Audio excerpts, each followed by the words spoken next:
Boa noite a todos que acompanham aqui as nossas atividades do Neto GCL. Estamos aqui reunidos mais uma terça-feira, com a graça de Deus. Continuando o capítulo 10 de Mateus. E antes da gente começar, a Zezé vai fazer para a gente a nossa prece de abertura. Por favor, Zezé. Ok.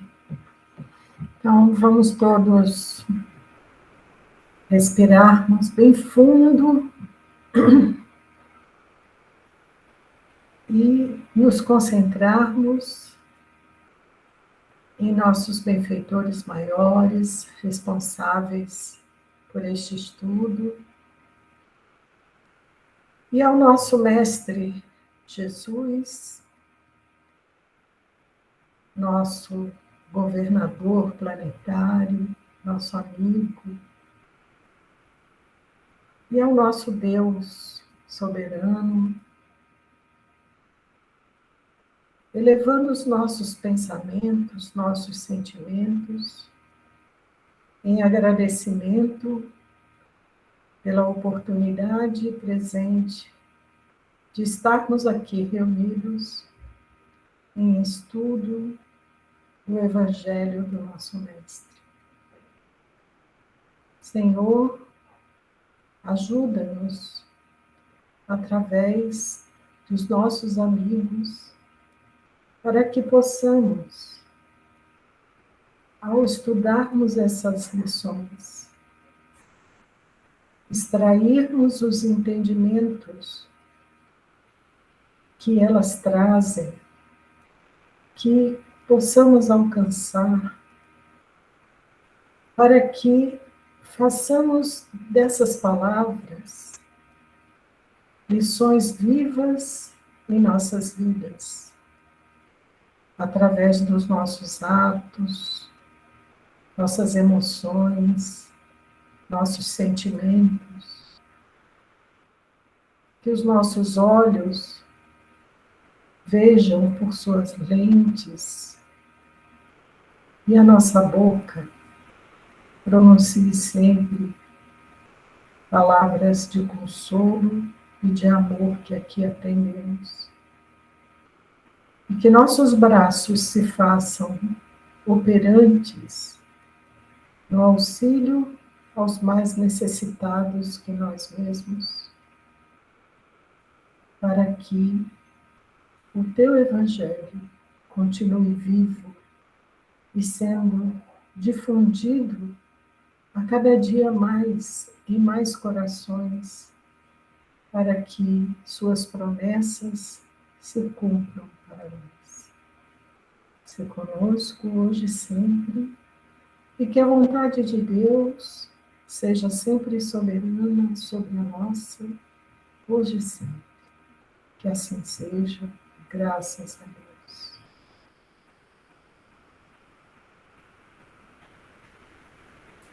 Graças a Deus. Boa noite, Silvinho. Oi, boa noite. Desculpa o atraso. Me atrapalhei aqui. Tudo bem?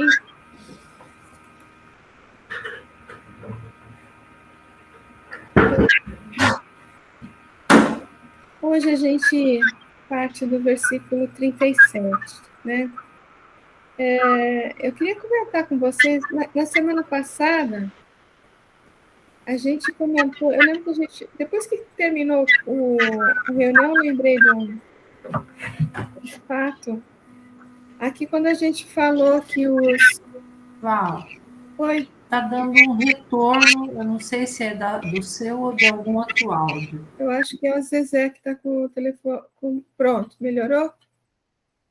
Acho que melhorou.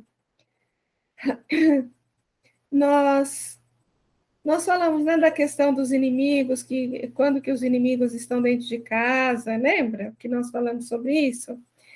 E que nós falamos dos desafetos do passado, né, desafetos de outras encarnações, de outras existências, que são trazidos juntos para que aquele sentimento complicado possa ser sublimado. Lembra que a gente falou sobre isso? E nós falamos da questão que muitas vezes a gente confunde, né, a lei de ação e reação com a lei do olho por olho, dente por dente. Falamos isso. Vocês lembram disso que a gente falou? Citamos até o exemplo do, do pai de André Luiz, né? E a gente a princípio, pode pensar que ele vai voltar e passar por certas dificuldades para que ele aprenda a não fazer mais o que ele fez, tal, né? E um exemplo interessante também dessa questão aí, né, da lei de ação e reação, mas para a gente não encará-la como a questão do olho por olho, dente por dente, né? Aquele que matou, então ele tem que morrer assassinado, né? Ele fez gente passar fome, agora ele tem que passar fome, né? Mais ou menos isso, né? Um exemplo interessante também que da misericórdia de Deus, né, que busca a sublimação de um sentimento, busca a elevação de um espírito, é o nosso próprio Públio Lentulus. Vocês lembram que no começo do Há 2000 anos, ele conta de reencarnações anteriores que ele tem como lembrança, e que era uma encarnação que ele foi complicadinho, né? Que ele fez coisas bastante complicadas. Então, a princípio, se você for pensar daquele jeito, você vai pensar que ele vai ter que voltar e passar por uma série de dificuldades, uma série né, ele cegava escravos, então ele pode, né? Apesar que no fim da encarnação ele fica cego, né? Mas como é que ele volta? Ele volta bem, ele volta numa família estruturada, ele volta com todo o poder econômico, financeiro, político, não é? Tudo certinho para ele, com a possibilidade de encontrar Jesus, com a possibilidade de falar com Jesus, teve a possibilidade de ter uma cura da filha, né, por obra do mestre, e veio com a possibilidade, inclusive, de salvá-lo da crucificação, né? Mas ele não fez isso. Né? Mas vejam que é mais um exemplo, né, da misericórdia divina, né? Que é parecido, vamos dizer assim, com a situação do pai do André Luiz, né? Que volta de novo numa família estruturada e recebendo aquelas meninas como filhas para sublimar aquele sentimento complicado do passado. Né? Essa lembrança do Publio Lentulus que me veio depois que a gente terminou o estudo. Quer falar alguma coisa, Zé? Sim, eu aprendi isso, né, que as lições, né, as provas, tal, elas só vêm quando nós estamos preparados para elas, né? Eu sei de um caso de um grupo que se reuniu nessa encarnação, que teve uma situação que criou uma série de situações karmáticas em 1500, por volta de 1500. E somente agora esse grupo está reunido para acertos, né? Isso nós ficamos sabendo através de um médium. O Flávio ele tinha essa capacidade mediúnica de ver encarnações passadas, sabe? Então, ele fez comentários com a gente. Então, mostrando assim, que todos voltaram, tiveram a possibilidade de crescimento, né, em outras encarnações, de amadurecimento, tal, e agora se reuniram para nova oportunidade, né? Então, às vezes a pessoa fala assim, fulano fez isso na outra encarnação, é o que você está falando. não vai acontecer isso assim, assim com ele. Não é assim, né? Porque Deus não quer, não é castigo, ele quer aprendizagem, né? Aprendizado, isso. Então, se nós não estamos preparados para a lição, ela não vem, né? Vem na hora certa que os nossos ombros possam carregar aquela cruz, né? Possam suportar, né?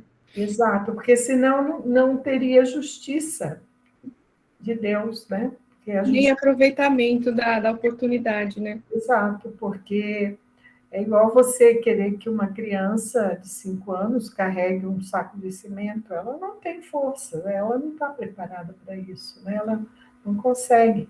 Ou então que faça um cálculo de raiz quadrada. Ela não vai fazer, porque ela não tem elementos para isso. Ela não conseguiu desenvolver ainda a capacidade, né, intelectual para receber essa lição. Então, a vida faz a mesma coisa com a gente, né? Exatamente. Bom, pessoal, o Neto daqui a pouco volta aí. O versículo de hoje é esse aqui, ó. Aquele que ama pai e mãe mais do que a mim, não é digno de mim. E aquele que ama filho ou filha mais do que a mim, não é digno de mim. E aí? Quem tem algum comentário?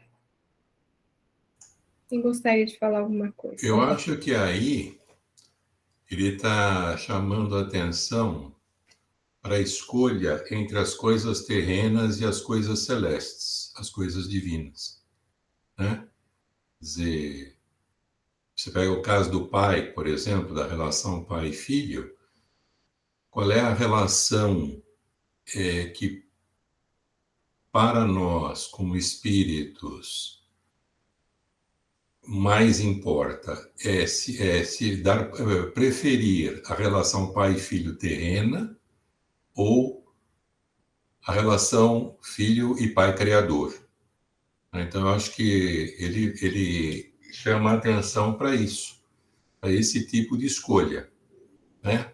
Quer dizer, a gente se prende muito, às vezes, às coisas terrenas, às relações terrenas, né? E esquece das coisas espirituais, das coisas divinas. Muito bom, com certeza. Quem mais gostaria de falar alguma coisa?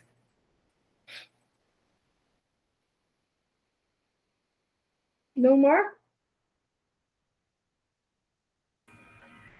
Esse verbo amar aí não entra na questão, Paulo, que nem aquele capítulo do Evangelho Moral Estranha, em que fala da questão do amor, né? Eu não pesquisei antes, não consegui, mas me veio à mente agora, né? São uma forma de interpretar diferente, porque a gente sabe que Jesus era amor, né? Soberano, e só que quando ele fala assim, mais do que a mim, sempre ele se refere à sua doutrina, né? Não é ele enquanto pessoa, vamos dizer assim, mas todos os ensinamentos que ele veio trazer.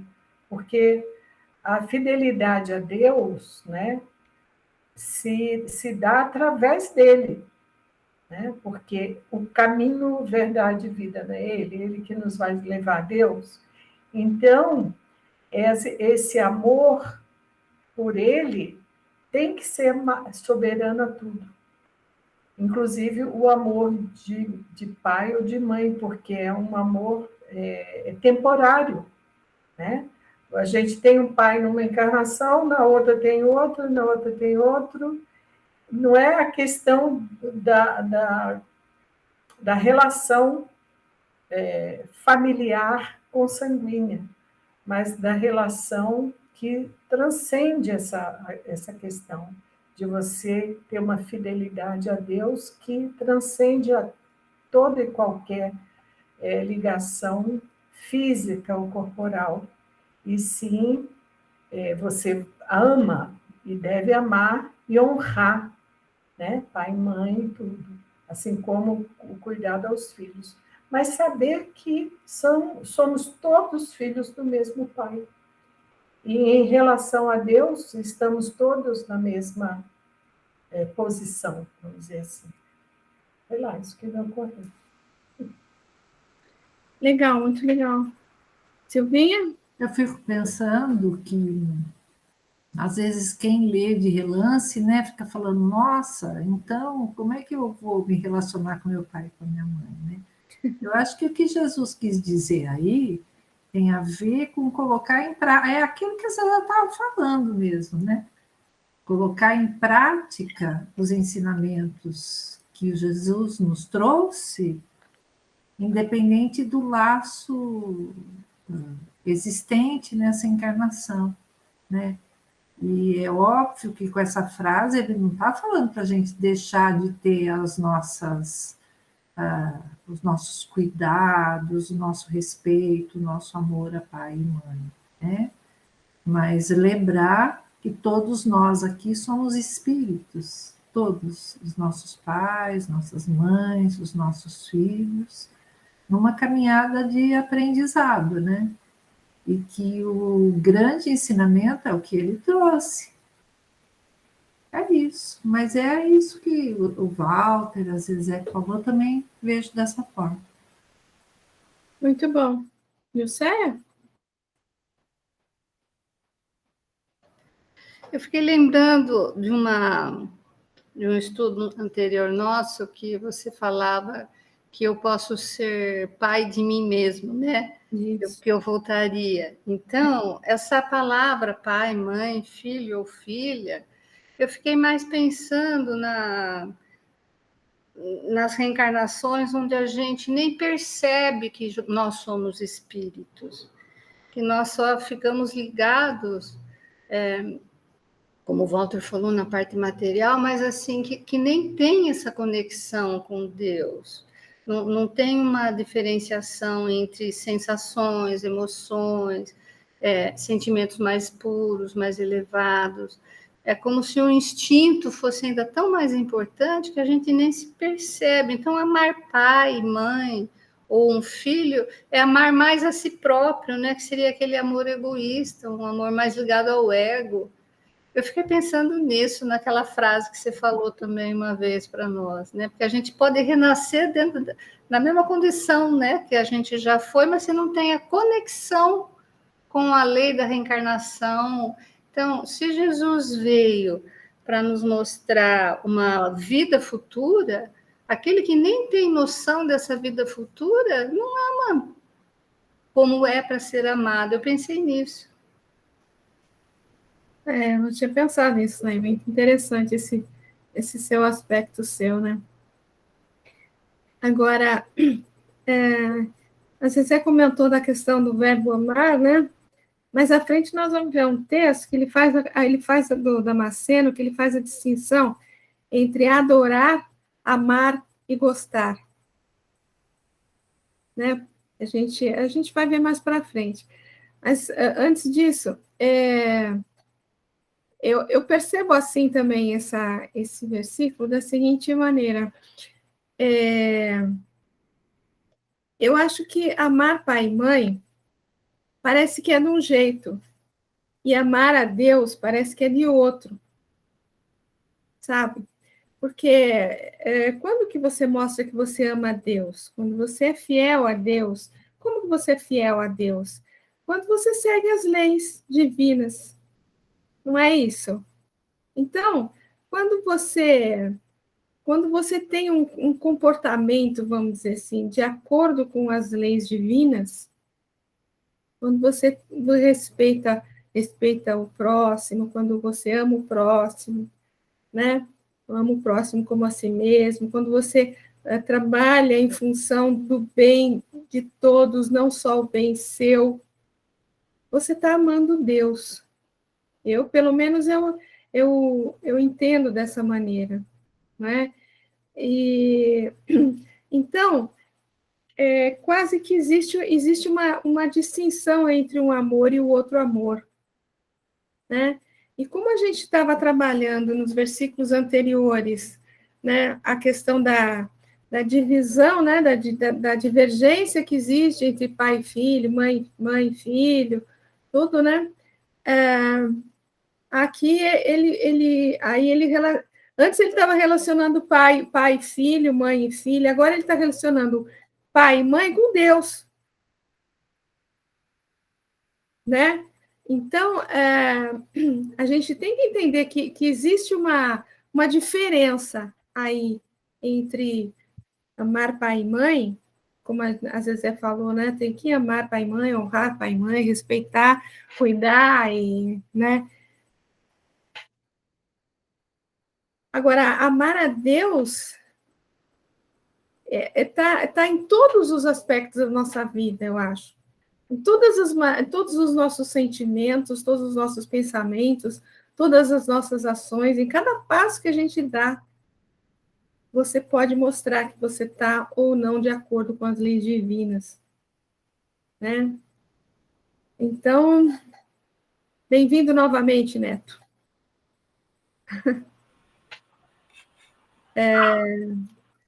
Então, sei lá, eu não sei se alguém quer fazer mais alguma colocação. Seria, então, o dia que nós tivermos um amor incondicional, não só amar aqueles que estão próximos, mas quando a humanidade já souber amar a todos da mesma forma, aí nós seremos dignos de estarmos mais próximos a Deus? Seria isso? Eu acho que nós estaríamos demonstrando o amor que a gente tá, tem a Deus, não é? Demonstrando. através do próximo, não só daquele núcleo pequenininho. Então, através do quê? Através da nossa maneira de ser, de respirar, de viver, de andar, né? De agir, né? Acho eu, né? No Evangelho, eu fui lá buscar. Ele fala assim, quando no item abandonar pai, mãe e filhos, do capítulo 13, moral estranha, né? Então, ele fala assim, que se a gente levar ao pé da letra, né, seria assim, que os interesses da vida futura prevalecem sobre todos os interesses e todas as considerações humanas, né? Porque ela será de acordo com os princípios da doutrina de Jesus, ao passo que a ideia de renúncia à família seria sua negação. Mostrando assim que, por exemplo, todo mundo acha normal que o filho seja um soldado e vá defender a pátria, né? Ele cita aqui. Então, isso seria considerado normal, porque o filho está deixando pai e mãe, né? Para ir lutar, vamos dizer assim, pela pátria. Que uma filha vá seguir o seu esposo na formação de uma nova família, né? Isso todos nós achamos natural também. Então, ele fala assim, ó, elas tinham como objetivo mostrar por meio de uma hipérbole quão era imperioso o dever de se preocupar com a vida futura. Porque, no fundo, é exatamente isso que a gente está comentando, né?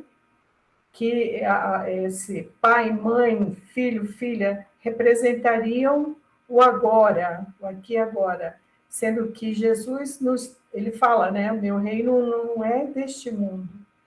Então nos leva ao não apego, ao entendimento, né, que são relações temporárias na formação da grande família universal, né? E aí ele fala assim, o Espiritismo nos faz ver mais alto, ao nos mostrar que os verdadeiros laços de afeição são os do espírito e não do corpo, que os laços não são rompidos nem pela separação, nem mesmo pela morte do corpo, que eles se fortalecem na vida espiritual pela depuração do espírito, verdade consoladora que nos dá uma grande força para suportar as vicissitudes da vida. E eu entendo assim mesmo, que esse amor seria esse amor a Deus, às leis divinas, ao cumprimento das leis de Deus, né, em nossas vidas, aceitando-as e cumprindo-as, né? Que é Jesus, que é o caminho, através dele. Então ele fala, quem não amar mais do que a mim. Esse a mim, eu entendo a minha doutrina, né? A doutrina que eu vim trazer, né? Legal. Esse é o que item que é esse do capítulo 23, não é isso? Está sem som. É 23. 23 é o item 456. 456, É. Tá certo. Depois eu acrescento aí no estudo também. Muito bom mesmo. Vamos ler um texto aqui, ó. Moradias de Luz, Renunciação Cristã. Quando Jesus nos concitava a renunciação aos laços consanguíneos para buscar-lhe o reino de amor e luz, não se propunha implantar entre nós o espinheiro do ódio ou o fio da indiferença. Proclamava, assim, o impositivo da nossa fidelidade a Deus, no cumprimento integral dos nossos deveres para com a lei divina, que institui a Terra como sendo nosso lar e a humanidade como sendo nossa própria família. Aqui o que a Nilce estava falando, né, Amaral, a família universal aqui, né? E a fidelidade a Deus, como a César estava falando também, né? O mestre nunca anulou a personalidade dos discípulos à maneira do ditador humano, que exige cega obediência à sua bandeira egocentrista, na clã política em que se lhe enraiza o precário poder. Preocupava-se, acima de tudo, em soerguer-nos o espírito para a responsabilidade de que somos detentores ante os princípios eternos que nos regem os destinos em nome de Deus. Quer dizer, ele não queria simplesmente a obediência cega de todos eles, abandonando a família, abandonando todos os deveres, os princípios aqui, que as responsabilidades, né, que nós temos, não é? A questão da família é uma responsabilidade que inclui essa fidelidade a Deus, né? Está incluída nessa fidelidade a Deus, né? Algum comentário? A gente continua o texto. Vamos continuar? Vamos lá. Por isso mesmo, alertava o ânimo dos aprendizes para o leal desempenho dos compromissos que haviam esposado, os compromissos nossos com a família, inclusive, né? À frente da Boa Nova, compromissos com a família e com a Boa Nova, né? Com o Evangelho, né? Num mundo hostil e atormentado, qual aquele que se expandira o árbitro romano poderoso e dominador.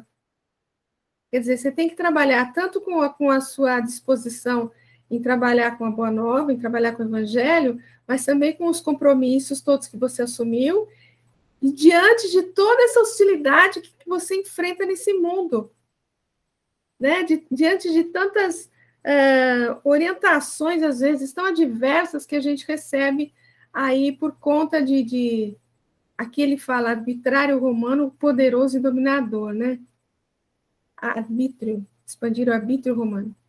Urgir estabelecer a coragem e consolidá-la no espírito dos seguidores que seriam compelidos, logo depois do seu sacrifício supremo, a 300 anos de suplício e aflição, violência e martírio, humilhação e morte.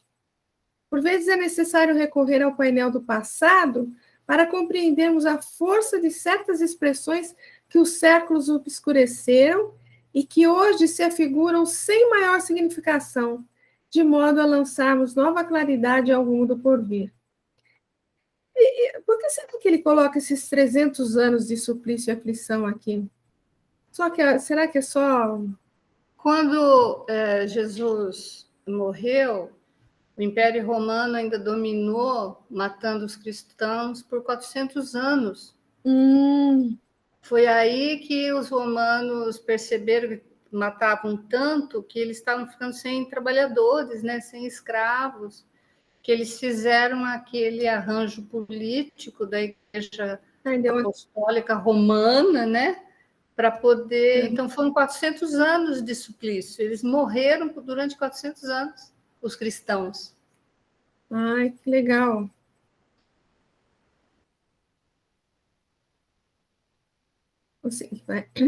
Estudando a essência da lição, sem fronteiras acanhadas e asfixiantes da letra, podemos repetir que todos aqueles que se mostrem incapazes de esquecer o conforto doméstico ou de se desvencilharem das vantagens e gratificações da existência física para o serviço à causa do bem, a benefício de todos, ainda não se mostram habilitados ao árduo trabalho da charrua do dever cristão bem atendido, porque se revelam excessivamente presos às veludosas algemas dos interesses imediatos na carne que passa breve. Nossa. Quanto ao imperativo da renunciação propriamente considerada, não nos esqueçamos do padrão em que o próprio mestre renunciou. Gênio celeste abandona seu império resplandecente de glória para fazer-se escravo das criaturas.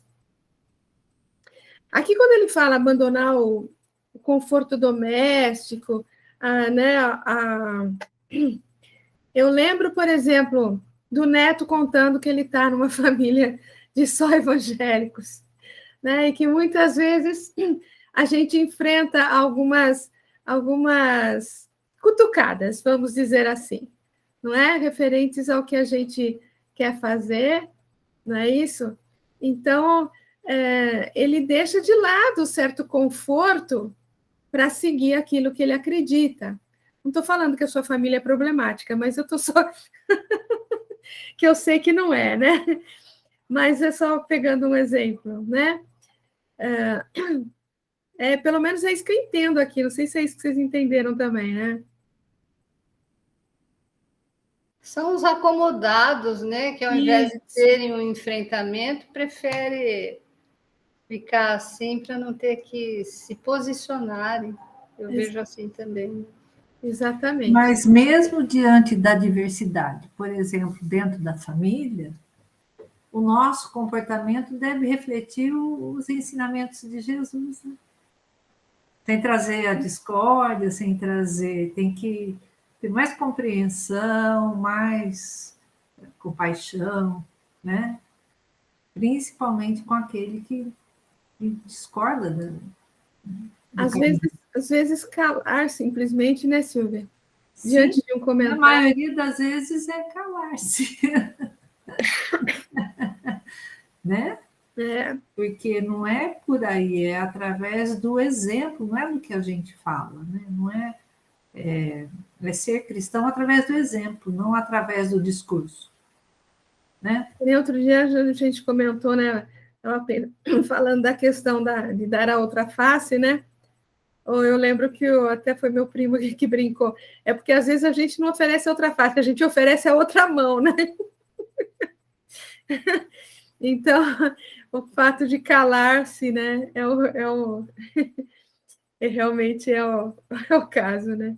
Mas não é só o calar-se serenamente, porque se você calar, mas o seu pensamento estiver assim, emitindo vibrações e radiações de discórdia, também você não está seguindo a lição, né? Você não está entendendo a mensagem.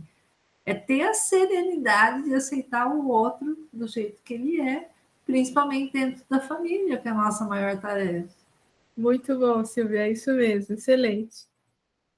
Encerrando aqui, ó, governador da terra, submete-se às convenções sociais do mundo, satisfazendo-lhe as exigências qual se fora cidadão comum, e anjo crucificado pela ingratidão dos próprios beneficiários, e ressurgindo da morte, fixa-se-lhe a atenção na volta generosa aos companheiros que o haviam esquecido e abandonado, a fim de reerguer-lhes a esperança e restabelecer-lhes a alegria.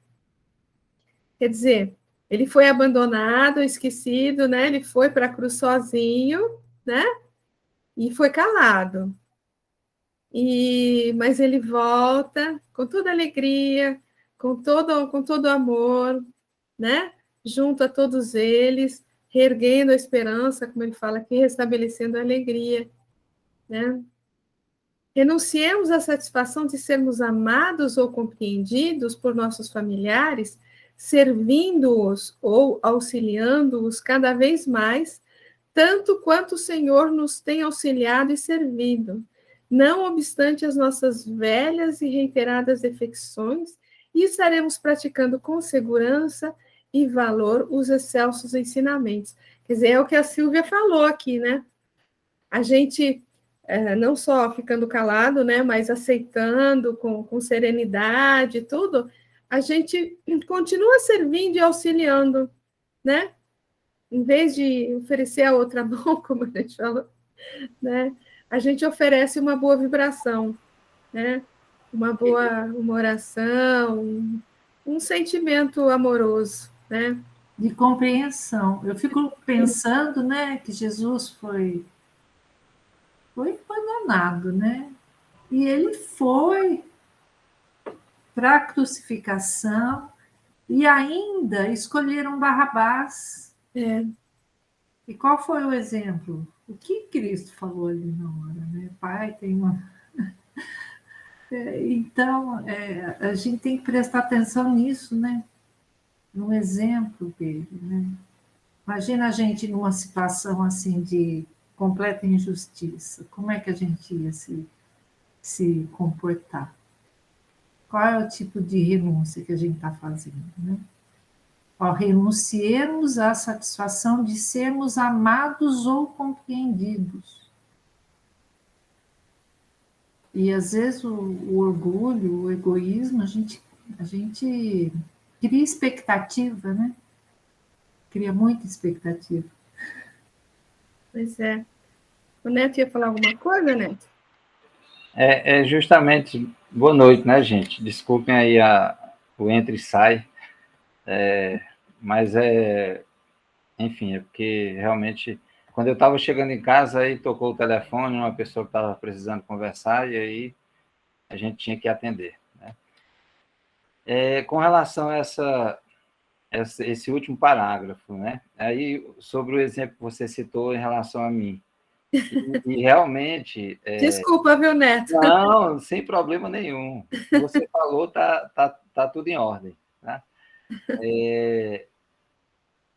Essa experiência, isso para mim tem sido realmente de uma riqueza assim, impressionante, porque você não concordar com muitos pontos de vista, né? Mas mesmo assim você entender, compreender e não registrar, ou pelo menos procurar não registrar em você nenhuma situação de animosidade, né? E mesmo que isso ocorra, que isso seja o mais passageiro possível, o mais rápido possível, e isso seja debelado, né? Porque o bem-estar familiar e social vai muito disso, de a gente compreender e se colocar no lugar do outro, né? Tem empatia, a tão propalada empatia que poucos têm a capacidade de exercer isso, são muito poucos mesmo. E a gente não, e mesmo aqueles que o fazem, eles não fazem de um modo contínuo, ou seja, em todas as situações que necessitem de ser empático, né? Mas essa experiência de você não se anular, mas entender o posicionamento do outro para que você evite justamente a discórdia e a desunião. E isso dentro de um lar em que há essa variedade, né, de ideias religiosas, é bem mais complexo, sim. Mas o que é fundamental é como a gente vai se portar, como eu vou me portar para que eu tenha a compreensão lá do outro, dos outros, e eu também compreenda o outro lado, né? E aí sim, nós teremos uma vivência, no mínimo, saudável, né? No mínimo amigável ali, uma vivência tranquila, sem discórdia, sem embates contínuos, né? É claro que um debate ou outro é natural que ocorra, né? Ocorre, eu acho que com todos nós, né? Mas que a gente saiba o momento certo de calar e saiba também o momento certo de se posicionar. E às vezes a gente não sabe, né? Às vezes a gente não consegue ter o momento exato de externar a sua opinião e acaba colocando no momento inadequado, aí sim, cria um mal-estar. Mas é um exercício, é um aprendizado muito grande e eu recomendo, viu? Muito bom, Neto, muito bom. Olha, tá me vindo uma historinha aqui, estou lembrando de uma historinha, não sei bem se tem a ver com isso, mas eu vou contar. Uma historinha de um senhorzinho, acredito que algum discípulo, um padre, eu acho que era um padre, eu não me lembro bem da história, mas acho que era um padre, que trabalhava muito, um senhorzinho, que trabalhava muito atendendo necessitados, né, de toda sorte, e todo dia à noite ele pedia muito que ele queria encontrar com Jesus, que ele queria ver Jesus, né? Mas passou-se muito tempo e ele sempre à noite pedindo que ele queria ver Jesus, e durante o dia, sempre, o dia todo, trabalhando em prol da assistência, né, de irmãos necessitados, né, doentes, necessitados de toda sorte, né. E um dia, no final da noite, ele está no quarto dele, de novo naquela oração, né, pedindo para ver Jesus, e quando ele percebe, vê Jesus na frente dele, né? E ele fica ali extasiado, fica maravilhado, porque Jesus está no quarto dele ali, né? Mas no exato momento que ele vê Jesus ali, batem na porta dele, que ele fala porque ele queria conversar com Jesus, né? Aí batem na porta dele, solicitando a presença dele, que tinha chegado ali alguém muito necessitado, que precisava dele de todo jeito. Enfim, era uma emergência, ele precisava ir, né?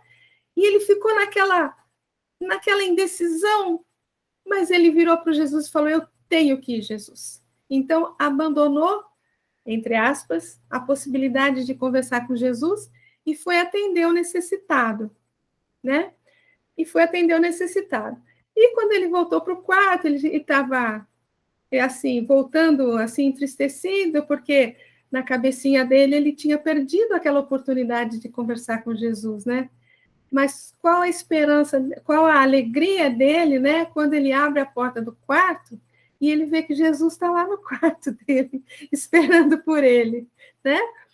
E ele fala: Jesus, eu pensei que você tinha ido embora, né?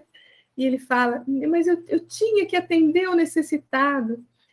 E ele falou assim: pois é, meu caro, se você tivesse ficado aqui, eu teria ido embora. Mas como você foi atendê-lo, eu fiquei aqui esperando por você. Né? Então, que é uma maneira mais linda de servir a Deus, não é? A maneira mais linda que essa. Eu não sei onde que eu li essa história ali, ou eu ouvi, eu não sei, viu, gente? Mas a historinha me veio à cabeça, eu acho ela muito bonitinha. Eu acho que é de algum dos livros do Humberto de Campos, não? De Campos, talvez. Eu já tinha ouvido, não estava lembrando, mas eu já ouvi essa história. Provavelmente, Zezé, deve ser sim, deve ser. Olha, o texto seguinte é o que eu falei ali do Damasceno, que fala da questão do...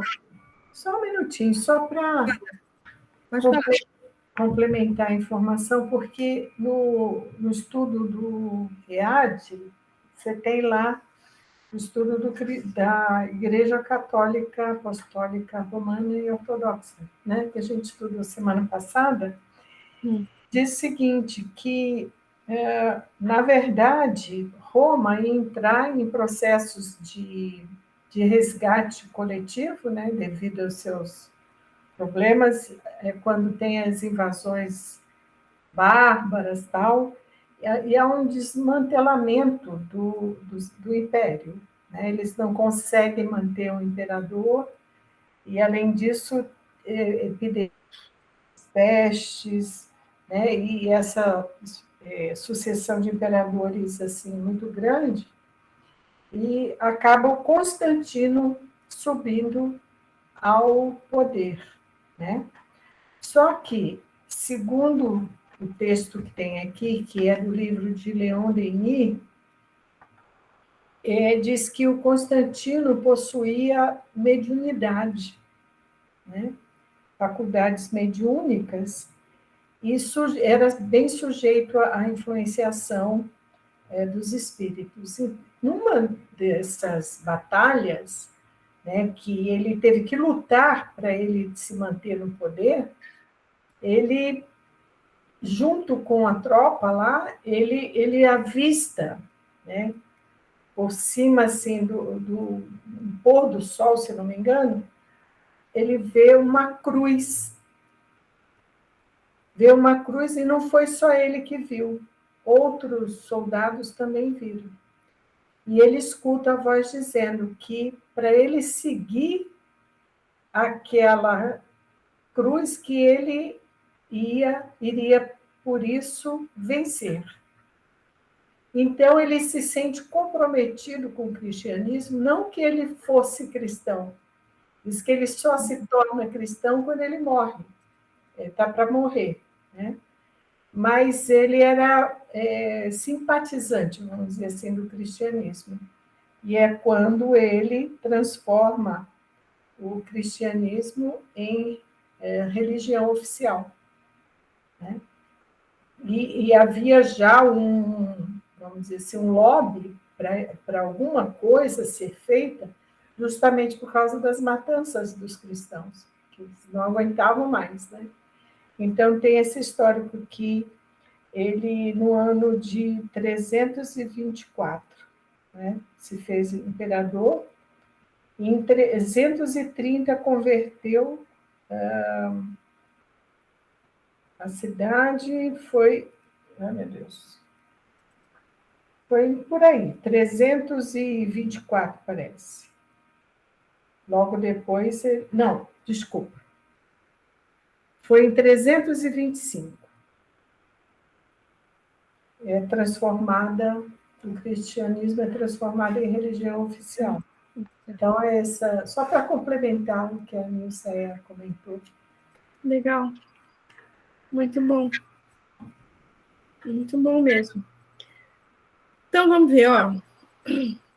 Um texto do Damasceno que comenta exatamente esse versículo, né? Então, ele vai comentando aos pouquinhos, ó, quem adorar, ele vai por palavras quase, né? Então, quem? Qualquer pessoa, não importando a sua condição, raça ou religião. Se ela, entretanto, procede de tal modo, torna-se indigna de Jesus. Também não depende da evolução da criatura, pois cada uma ama da maneira e intensidade do próprio entendimento. Não mencionou igualmente a ocasião, já que o evangelho prevalece para qualquer tempo. Quer dizer, independe se a criatura acredita em Jesus, acredita em Deus, tem essa ou aquela condição religiosa, condição evolutiva, depende simplesmente da atitude dela, né? De como ela sente, pensa, age. E ama. Amar, gostar de, ter afeto por. quando tratamos de assuntos espirituais, devemos ter cuidado com o verdadeiro sentido dos vocábulos. Assim, adoramos a Deus, amamos o próximo e gostamos das coisas. Achei interessante esse texto dele. Então, no adorar, a ação e reação num clima de respeito entre o finito, somos nós, né? E o infinito. Entra o imortal e o eterno. No amor, existe a mesma lei no mesmo nível. No gostar, porque envolve as coisas, a criatura permanece acima do objeto. Em nenhuma das hipóteses vige a possibilidade de se possuir ou ser possuído. No adorar, porque envolve... No adorar, porque envolve a divindade, temos a dependência. No amor, porque diz respeito ao semelhante, prevalece a interdependência. E no gostar, as coisas sempre dependem de nós, motivo pelo qual, com ou sem elas, podemos ser felizes. Eu achei interessante essa colocação dele aí. Comentário ou a gente prossegue? O pai ou mãe. O amor, em decorrência dos laços...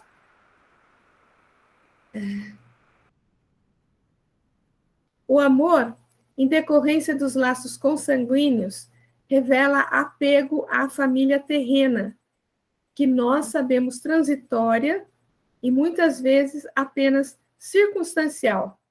A Zezé comentou sobre isso logo no começo, né? Juntam-se os espíritos numa reencarnação com vistas à ajuda mútua ou ao resgate, fim do qual cada um toma o seu rumo e continua a sua jornada evolutiva. É sentir e aceitar que pertencemos todos à numerosa família universal. Cada um de vocês falou uma frase aqui. Não, esse daqui é da Nilceia. Que acima de sermos seus filhos, o somos de Deus.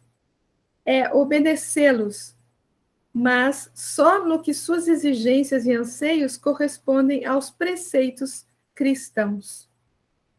É ainda ter uma conduta tão correta que isso apenas satisfação lhes proporcione.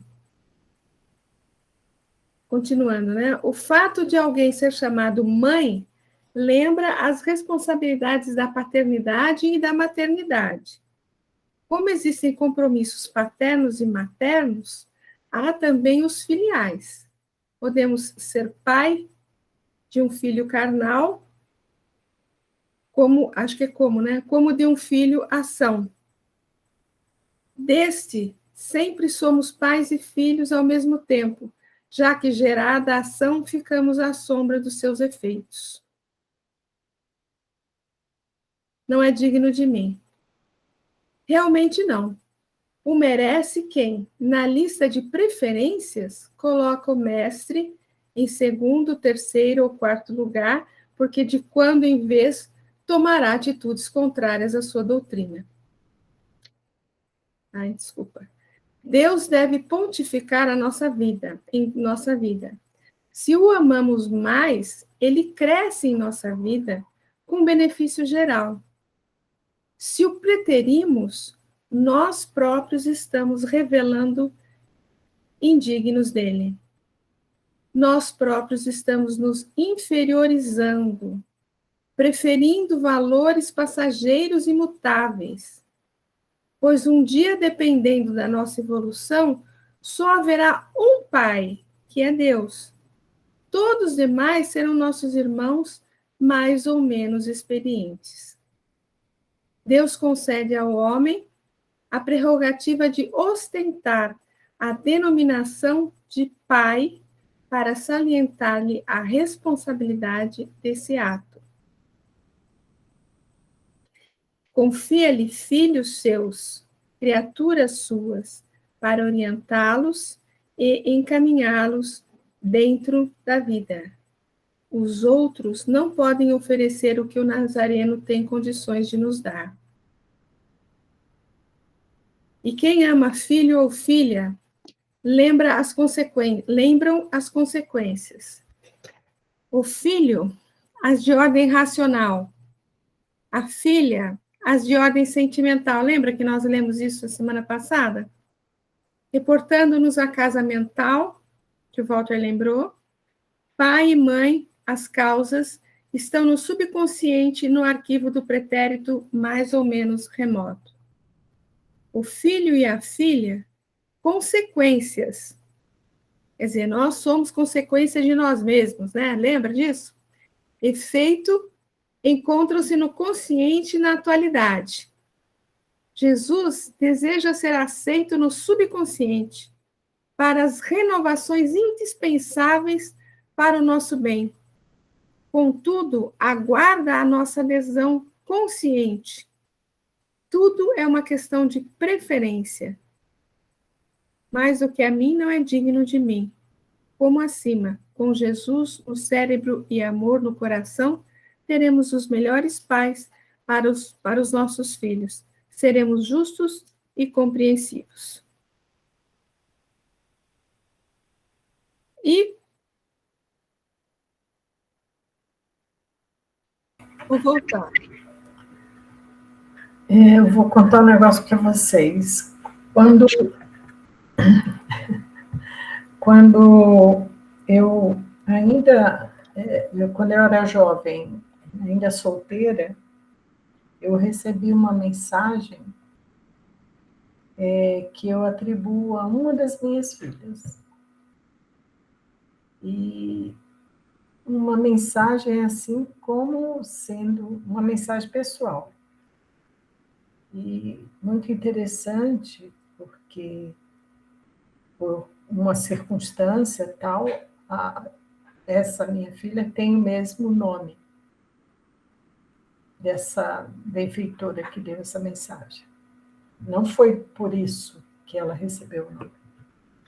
E eu fico pensando sempre assim, que isso realmente é o que está retratando aí, né? Quer dizer, você recebe um filho que, às vezes, era um benfeitor seu, que vamos dizer assim, espiritualmente até, com certeza, mais elevado que você, mais experiente, tal.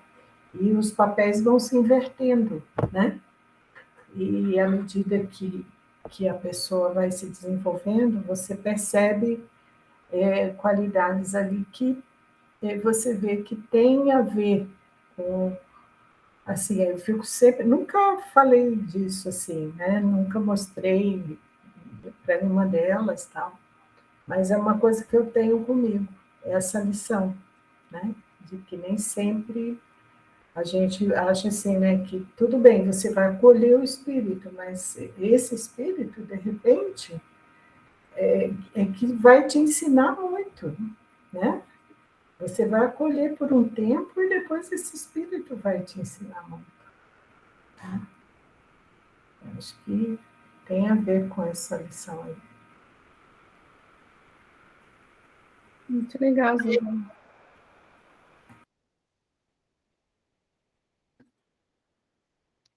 Alguém quer comentar alguma coisa a mais, gente?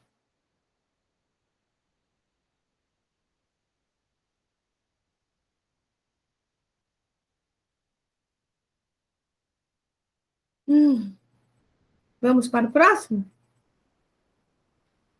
Vamos lá, ainda temos uns 15 minutos. E quem não toma a sua cruz e não segue atrás de mim, não é digno de mim. Caraca.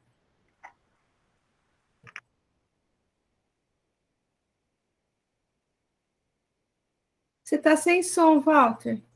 A cruz, obrigado, Val. A cruz aqui, para mim, é o símbolo do discipulado, né? Quer dizer, quando Jesus se refere à cruz, ele está se referindo ao esforço, né?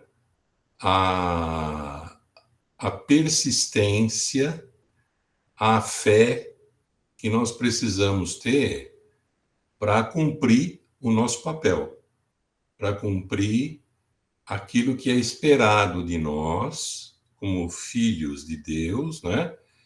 E que nos leva ao caminho da perfeição. Isso tem ligação para mim com o que nós lemos anteriormente no texto, que é a questão do servir e ser servido. Mas, na medida que a gente pratica, na medida que a gente tem consciência da importância da cruz que nós carregamos, né, e que ela é proporcional à nossa capacidade de realização, nós nos aproximamos mais do lado espiritual e nós temos mais facilidade para servir, entendendo que é servindo que a gente se aperfeiçoa, né? À medida que a gente quer ser servido, a gente se distancia disso. E a gente fica esperando, às vezes, coisas das pessoas, coisas que elas ainda não podem nos dar. E aí a gente se frustra, a gente se aborrece, a gente entende que a pessoa é nosso inimigo, é nosso adversário, que ela deve ser deixada de lado, que a gente deve abrir mão dela.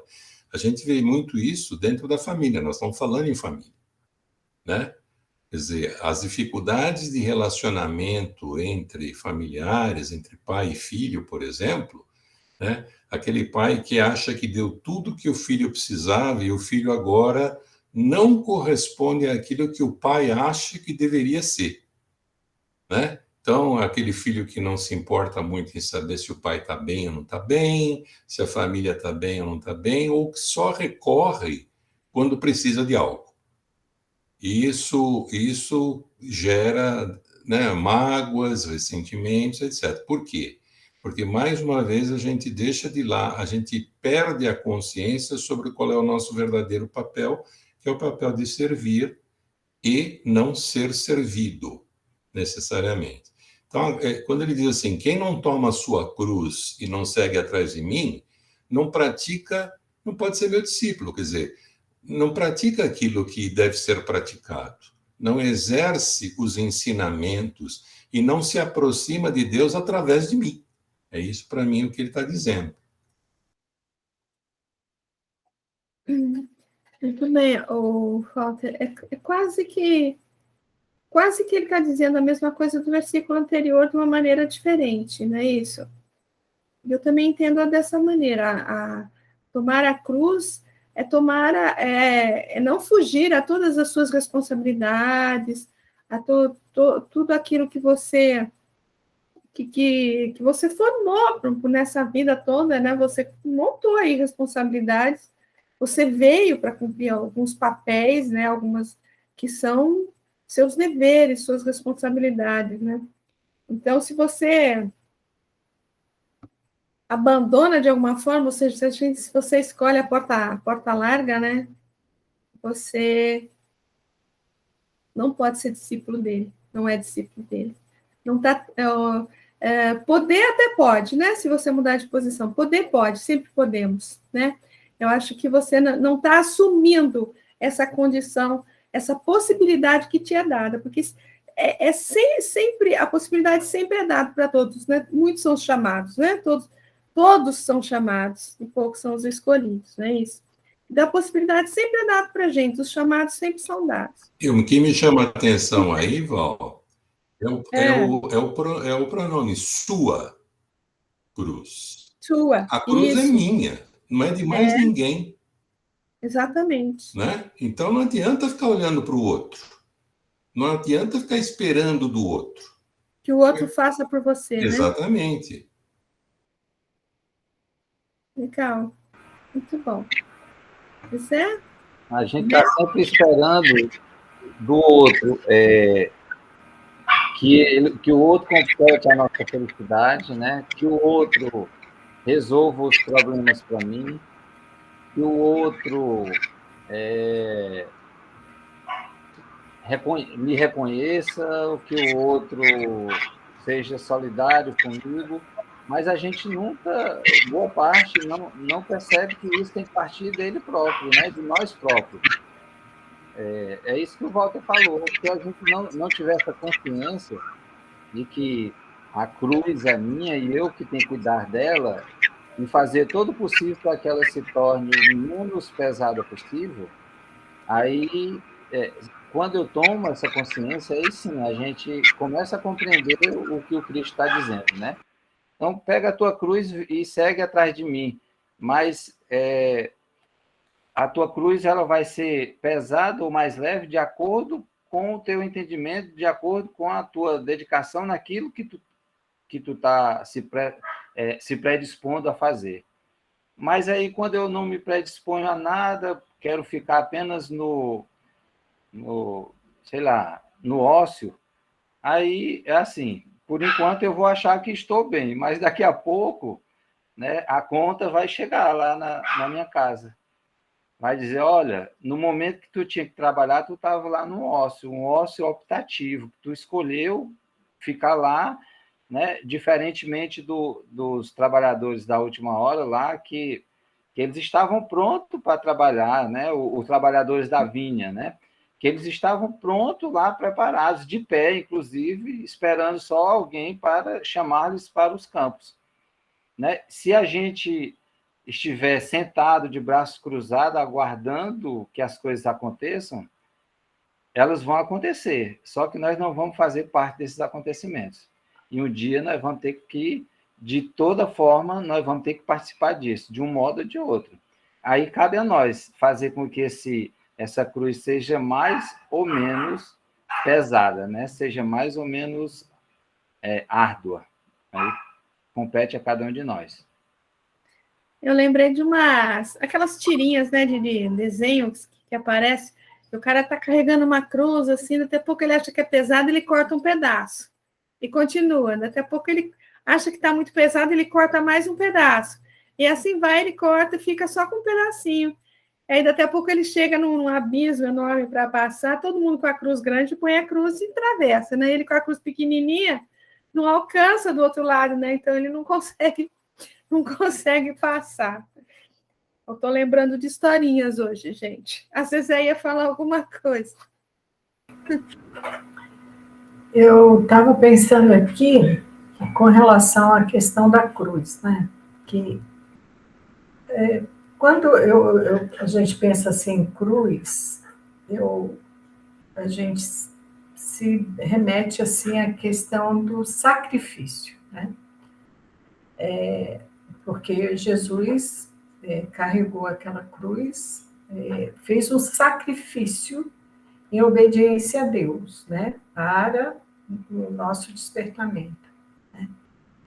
E eu acho que aqui ele nos fala não simplesmente o cumprimento do dever nosso de cada dia, mas de algo mais, entendeu? Assim, porque a gente sabe que foi uma renúncia, né? Porque muitas vezes a gente faz o que a gente precisa fazer, mas não chega a ser uma renúncia, uma coisa que nos pesa, né? que nos exige um esforço maior. Né? Então, eu acho que assim, é preciso que algo mais, né? A gente tomar a nossa luta, né? Interior, porque para a gente se transformar num espírito mais elevado, a gente tem que, é como a terra, né? Você tem que cortar a terra para ela produzir, né? E esse segue e não segue atrás de mim, né? Quer dizer, que não seguiria os seus ensinamentos, né? Quer dizer, é fazer como ele fez, com amor, né? Que nem a Silvinha lembrou, né? Que na hora ele ainda fala, perdoa os que não sabem o que fazem, né? Porque normalmente a gente cumpre o dever na base de troca, né? Do tomar lá da cá, eu cuido da família, mas a família cuida de mim e tal, né? E esse momento, assim, mais... Eu acho que é uma coisa... Que nem eu estava ouvindo o Aloysio Elias outro dia falando, ele falou, gente, tem que ter coragem, porque a gente vai sofrer. Não pode ser covarde. Ele falou esses dias, não lembro qual foi o dia que ele falou. Porque, às vezes, vai doer, entendeu? Às vezes vai doer, e a gente tem que ter essa força de carregar essa cruz, que nos faça sangrar, nos faça doer, entendeu? E essa dignidade para estar com Jesus requer um pouco mais de nós mesmos, né? Do que... Renunciar a si mesmo, né? É um negócio, eu acho que vai longe. Ai, ai. Eu vejo a cruz como um símbolo do Cristo, não só de renúncia ou sacrifício. É realmente aquele que trouxe para nós uma novidade, né? A Boa Nova. Eu não sei se alguém ouviu uma das lives daquele Brasil, Um Coração para o Mundo. Parece-me assim que vocês estão falando e eu estou ouvindo o Jorge Larrat conversar que os espíritas, de um modo geral, principalmente aqueles que nasceram em outras religiões e que desde cedo questionavam, desde cedo tinham perguntas, desde cedo ficavam assim, intrigados com certas histórias que nós aprendemos, e esses hoje que estão à frente da doutrina espírita serão convocados por Jesus para carregarem essa cruz, renascendo em locais e lugares onde o cristianismo ainda não existe. E que nós viríamos ser dignos da cruz por levarmos em situações distantes, não mais dentro de nascer num lar espírita ou num país que se aceite a doutrina da reencarnação. E que nós seremos os futuros cristãos daquela época que iam às arenas para defender a cruz. Eu lembrei muito dessa live deles de Um Coração para o Mundo, né? Que seria realmente uma função, como a Zezé estava falando, de não ter vergonha, mas tem que ter coragem. E que nós seremos convocados. Vocês não ouviram essa live? Eu não ouvi essa live, mas eu lembro dele ter falado que ele gostaria de reencarnar na faixa de Gaza. Olha, a Nilce me fez lembrar de uma médium que a gente conviveu, muito amiga de Chico, e ela tinha uma mediunidade assim de futuro. Ela era impressionante. E ela uma vez fez um comentário assim de que de repente nós iríamos para a África, continente africano. Entendeu? Agora, se no sul ou no norte, ia fazer bastante diferença, né? Aquilo que você falou, mas parece que tem que ter algo mais. Eu lembrei dele falando que nós não vamos renascer no Brasil, que nós vamos realmente ir para locais onde o cristianismo não existe.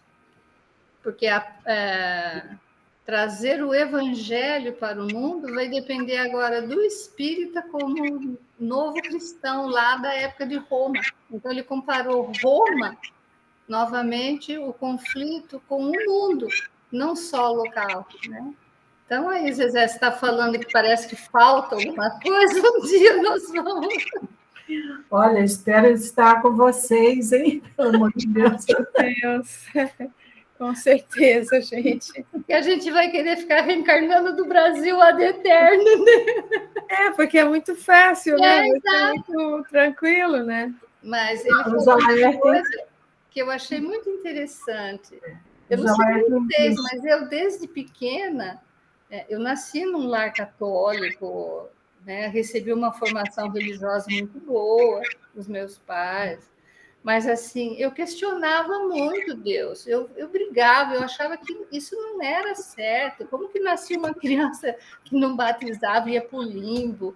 Como que o outro ia para não sei onde? Como que o índio nascia, não tinha padre para batizar, ele era para o inferno? Então, assim, quando ele comentou isso, eu falei, gente, eu estou me vendo renascendo lá, não sei onde. Eu sempre fui muito assim de querer compreender, né? De não aceitar aquela coisa que vinha batidão na cabeça. E aí ele falou: vocês se preparem, porque os que estão no movimento espírita atuando, vocês serão convocados a encarnarem. Eu falei, eu quero ficar no Brasil, não quero ir mais. Eu brinquei naquela live que nós tivemos com os dois, né? O Álvaro, eu brinquei com. Eu não sei se foi ao vivo ou se foi depois, eu acho que foi ao vivo. Eu brinquei com o Álvaro que eu gostaria de reencarnar judeu, mas eu ia ter que reencarnar homem para frequentar as escolas dos rabinos, né? E o Jorge comentou: nossa, ia ser uma reencarnação muito fácil. Então, quer dizer, não vai acontecer isso, não espere que vai acontecer isso, né? Então, mas ué. Questão 132 do Livro dos Espíritos. Você vem para provas, expiações, aprendizado, mas não só para isso, para contribuir com a obra da criação, né?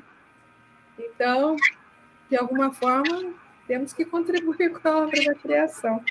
Como? Só ele sabe. Só ele sabe o que nós vamos fazer. Gente, nós estamos 10 horas e 1 minuto. Acho que eu não vou nem ler nenhum texto aqui. A gente fica com esse versículo. A semana que vem a gente prossegue nele. Tudo bem? bom. Certo? Então é isso. Vamos encerrando, então, a nossa reunião de hoje. Quem que pode fazer a prece para a gente, encerrando? Quem que pode fazer?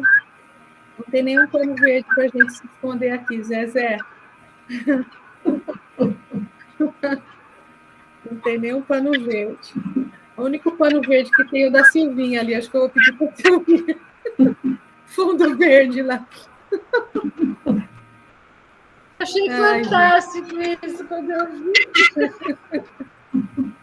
Estou vendo o pano verde da Valdete. Você pode fazer, Silvinha? Vamos fazer. Então vamos. Então, nesse momento, agradecidos por esse encontro fraterno, por esse estudo com a luz dos ensinamentos de Jesus, agradecemos essa oportunidade, agradecemos essa reencarnação, essa doutrina que nos esclarece, e esse grupo de estudo, nossos benfeitores espirituais. Elevamos nosso pensamento a Deus e, em sinal de gratidão, emanamos dos nossos corações nossos melhores sentimentos e desejo de bem para toda a humanidade, e nos visualizamos reunidos num ciclo harmonioso, entrelaçando as nossas auras, e radiações luminosas saem dos nossos corações e envolvem todo o planeta, chegando até os lugares mais necessitados, até os irmãos que mais necessitam de um amparo, do nosso amor, para que eles se fortaleçam e sigam na direção da luz de Jesus. Que essas vibrações também nos envolvam e nos fortaleçam para prosseguirmos nesse caminho. e que possamos novamente nos encontrarmos na próxima terça-feira para a continuidade do nosso estudo. Graças a Deus. Graças a Deus. Então, nos vemos na próxima quinta-feira, terça-feira, se Deus assim o permitir. Até lá, gente. Sim. Obrigada. Boa noite. Boa noite.